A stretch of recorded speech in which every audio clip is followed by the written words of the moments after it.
Pagi anak-anak. Selamat pagi Bu. Gimana kabar kalian hari ini? Baik Bu. Baik, sebelum kita memulai pelajaran kita pada pagi hari ini, saudara boleh tolong mengikuti dalam doa.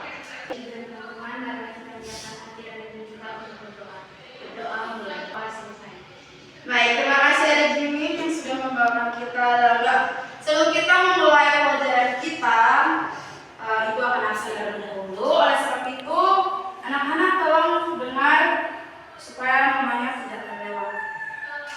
Maya Kudu, Hadir. Olga, Hadir Ibu. Britney, Hadir Ibu. ya baik ya, selalu pertahankan kehadiran adik-adik supaya adik-adik tidak ketinggalan pelajaran-pelajaran selanjutnya. Nah, adik-adik perhatikan di depan sini. Ini ada larutan air soda, larutan air sabun. Ini adalah larutan cuka makan, dan ini adalah larutan jeruk nipis. Mau tanya dulu nih, pasti sering mandi kan? Iya Bu. Kita adik-adik mandi pakai sabun. Terus sabunnya itu terasa licin kan? Iya Ibu. Apakah adik-adik tahu mengapa sabun ketika terkena air terasa licin? Tidak Ibu. Tidak tahu. Ibu tanya lagi nih. Yang sering makan jeruk ada? Ada. Ketika adik-adik makan jeruk, rasanya seperti apa? Asam. Nah, dari dua contoh tersebut, adik-adik tahu tidak mengapa? Tidak tahu?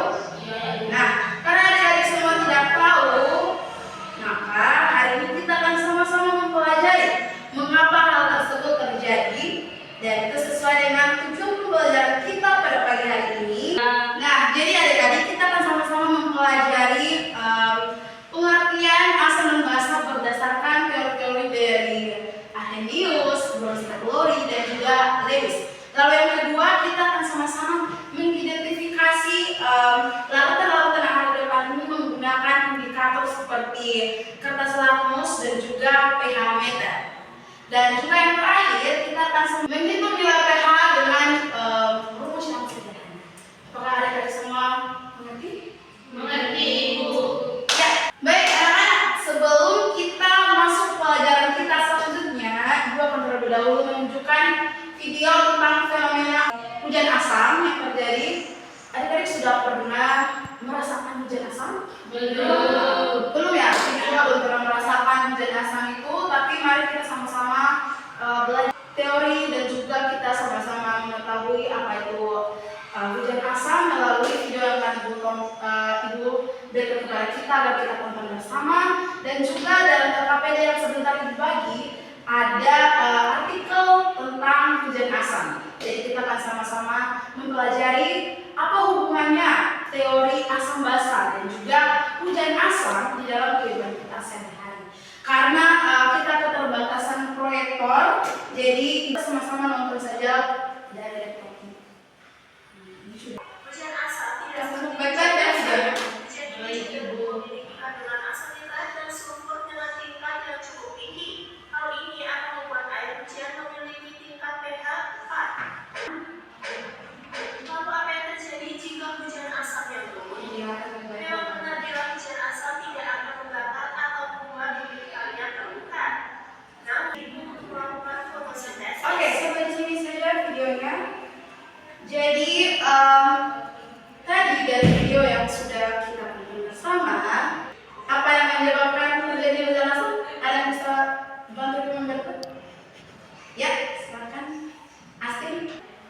Kalau menurut saya itu Ibu, hujan asam itu membahayakan lingkungan karena adanya asap yang tercipta dari asap pabrik dan asap kendaraan listrik. Iya, berikan tepuk tangan dulu untuk Astin yang sudah mendengarkan video ini dengan saksama. Jadi betul apa yang dikatakan oleh adik Astin. Hujan asam terjadi karena adanya asam yang tercipta dari asap-asap pabrik, asap-asap kendaraan bermotor. Apakah adik-adik tahu apa hubungannya asap-asap pabrik sehingga terciptanya asam? Tidak tahu kan? Oleh karena itu, ibu mau adik-adik dan berkelompok agar adik-adik dapat mengerjakan beberapa soal terkait dengan hujan asam ini dan hubungannya dengan asam dalam kepercayaan melalui LKPD yang akan diberikan. Oke, kita bagi dalam kelompok akan mempermudah yang baris depan kelompok 1, baris belakang kelompok 2. Oke, ini bukan kata PD. Nah, baik adik-adik, dari LKPD yang dibagikan, nah ada beberapa suruhan. Di situ kita pertama akan melakukan terlebih dahulu praktikum sederhana tentang kita mengidentifikasi jenis-jenis surat penerang depan menggunakan kertas lakmus dan juga pH meter. Lalu yang kedua kita akan mencari tahu hubungannya hujan asam dengan asap dari kendaraan motor dan juga padi. Semuanya paham? Baik, kalau ada yang tidak paham, nanti tanya saja kepada ibu. Jangan berdiskusi dengan kelompok lain. Berdiskusilah dalam kelompok sendiri, karena ibu akan menilai kalian secara berkelompok dan juga secara individu. Baik, kelompok 1 terlebih dahulu maju ke depan untuk melakukan praktikum. Terus kita sama-sama identifikasi. Kelompok 2 boleh terlebih dahulu yang ada di LKPD supaya tidak bertabrakan. pH meter mana? Oke, ini coba nanti cobakan satu-satu pH meter ke semuanya agar kita tahu masing-masing ini asamnya tingkatan berapa, basanya tingkatan berapa. Oke, semuanya sudah diuji? Sudah ibu. Ya, silakan kembali ke tempat duduknya. Kelompok 2 bisa maju ke depan untuk melakukan praktikum ini? Bisa ibu. Ya, silakan. Ya, ini warna biru. kertas lakmus merah berubah menjadi biru. Ya, isi di kolom yang sudah ibu berikan. Nanti kalian identifikasi kenapa kertas lakmus merah ini dia berubah menjadi biru ketika dicelupkan di dalam larutan apa ini? Larutan Soda. Iya, larutan soda. Yang ini larutan apa? jeruk ibu. Dia warnanya Merah. tetap merah. Kami tahu cara menggunakan pH. Oke, jadi begini adik. pH meter ini kita masukkan ke dalam cairan. Setelah itu, warnanya itu kita cocokkan dengan yang ada di pH meter ini. Coba kalian cocokkan dan kalian lihat warnanya sesuai dengan urutan yang mana. Kalau ini kan dari 7 ke 14, ini untuk mengecek apakah dia bersifat basah. Kalau ini untuk dia bersifat asam. Jadi kalian coba cocokkan. Ini sepertinya di bagian asam. Kalian kembali ke tempat duduknya. Ya, boleh. Ibu kami rambut yang bagian ibu. Yang ini ibu. Di sini ada artikel hubungan asam dan hubungannya dengan asam-asam yang dengan periode asam. Jadi kalian tinggal kaitkan hubungannya seperti apa dengan artikel ini. Lalu sebentar jawab artinya di depan. Ya, karena tadi kita sudah selesai mengidentifikasi jenis larutan ini termasuk larutan apa, asam atau basah, dan juga berapa pH-nya. Jadi sekarang ibu akan ajarkan kita rumus untuk menghitung pH. Karena untuk menghitung pH kita akan terlebih dahulu mencari konsentrasi H+. Jadi rumusnya itu konsentrasi H+ sama dengan A dikali M. Ini adalah beberapa ion yang dilepaskan oleh H+. Lalu yang M ini ada berapa? Tidak tahu. Tidak tahu. M ini adalah molaritasnya atau konsentrasinya. Ibu kasih contoh. Contohnya itu konsentrasi larutan HCl. Konsentrasi larutan HCl atau molaritasnya itu sebesar 0,001 molar. Maka berapa pH-nya? Nah, dapatkan A, kita pertama terlebih dahulu kita reaksikan dulu HCl yang ada. Nah, HCl kalau kita reaksikan menjadi Cl-nin. Ya, berarti di sini dia lepas berapa H? 1. Oke, jadi di sini sudah dapat. A-nya itu 1